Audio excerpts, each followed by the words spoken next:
Salam semua pendengar, kita berjumpa lagi ya.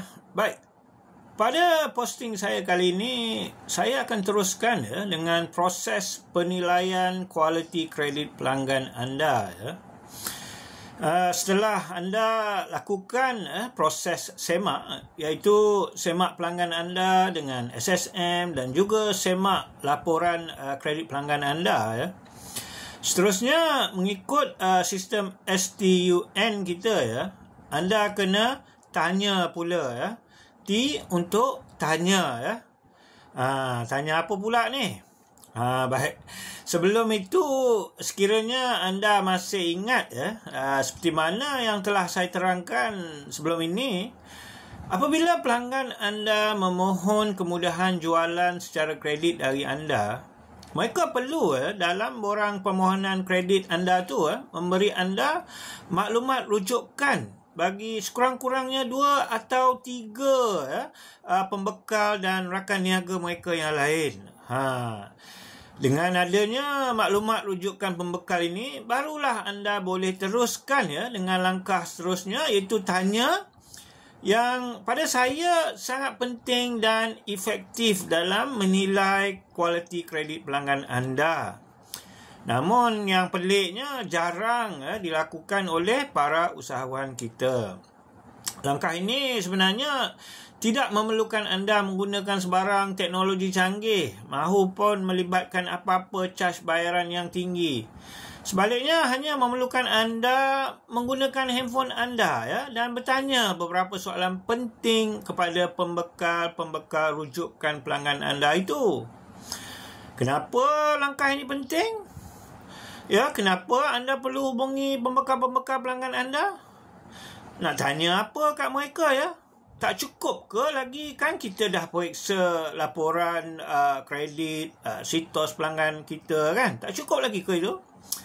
Di sini anda kena faham ya, laporan kredit macam sitos tu hanya akan tunjuk maklumat sejarah ya, berkaitan dengan status kewangan dan hutang-hutang tertunggak pelanggan anda sahaja.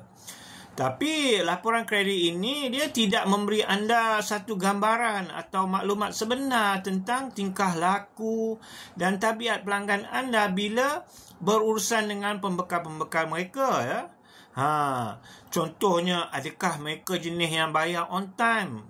Ke selalu lambat bayar? Selalu bagi alasan atau susah nak dihubungi bila waktu nak minta bayaran? Dan sebagainya.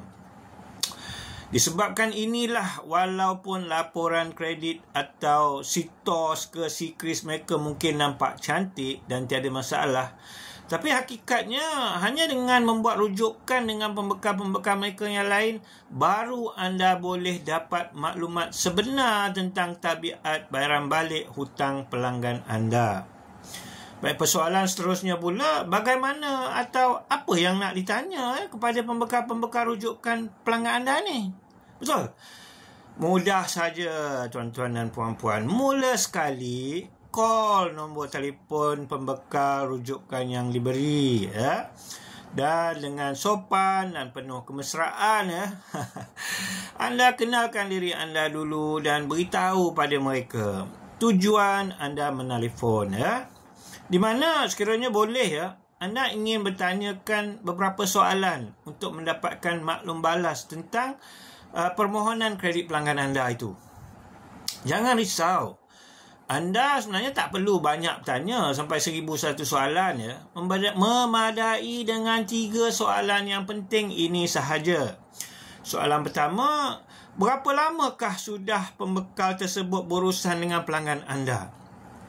Sekiranya masih baru tak sampai 3 bulan, mungkin rujukan ni kurang berkualiti ya. Dia pun tak cukup lama nak kenal tabiat pelanggan anda, dan mungkin di sini anda perlu minta nombor rujukan orang yang lain lah, pembekal lain. Sebaik-baiknya tentukan pembekal tu sudah berurusan sekurang-kurangnya 1 tahun ke atas ya dengan pelanggan anda. Soalan kedua pula, pada saya soalan yang agak paling penting lah ialah bagaimana prestasi bayaran balik pelanggan anda itu. Adakah mereka ni jenis yang bayar tepat pada masa? Ya, kalaulah kata pembekal itu beritahu anda yang dia ni jenis lalu lambat bayar, walaupun sudah diberi 60 hari kredit, di mana pembekal tersebut selalu kena kejar payment ya, dan ada masa pula tu pelanggan tu tak buat bayaran langsung. Itu memang satu red flag lah ya. Pelanggan macam ni kalau nak beli memang kena bayar cash sahajalah ya. Dan akhir sekali soalan ketiga ialah apakah terma dan had kredit yang diberi kepada pelanggan anda ya oleh pembekal tersebut. Ini penting supaya anda boleh menggunakan maklumat ini sebagai satu ukuran ya atau benchmark dalam menawarkan terma dan had kredit anda sendiri kepada pelanggan anda itu. Sebagai contohnya, sekiranya pembekal tersebut beritahu anda yang dia hanya sanggup beri 1,000 kredit kepada pelanggan anda, tapi tiba pelanggan anda pula minta sampai 20,000 had kredit. Itu mungkin satu yang agak pelik dan terpaksalah anda reject ya. Jadi sebagai kesimpulan untuk proses tanya ini, tentukan anda lakukan 3 perkara berikut ya. Tentukan anda minta rujukan 2 atau 3 ya pembekal lain dari pelanggan anda.